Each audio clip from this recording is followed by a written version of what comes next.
This is a little bit of a different scenario than the last net weight filler that we looked at. This is called a gross weight filler, referred to as the G50. Again, the same hopper and the same mechanism of feeding the product, a vibratory tray, but now instead of weighing it in some weigh bucket like a net weight filler, we're actually weighing it here on the scale below.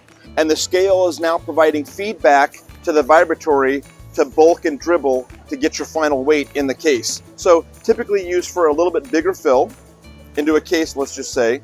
The product is the same, the feeding of the product is the same, but now we're weighing here versus putting the product in a weigh bucket and then dumping the whole charge at once. We're weighing it as it's actually falling into the box. And so you can watch the process here.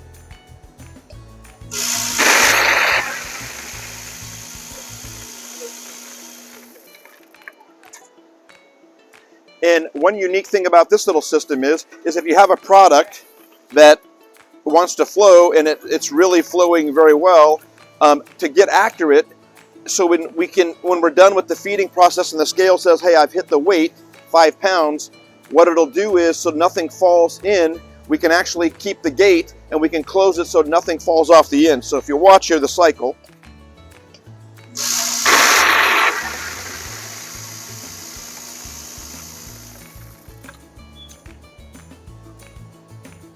and now the fill cycle is complete.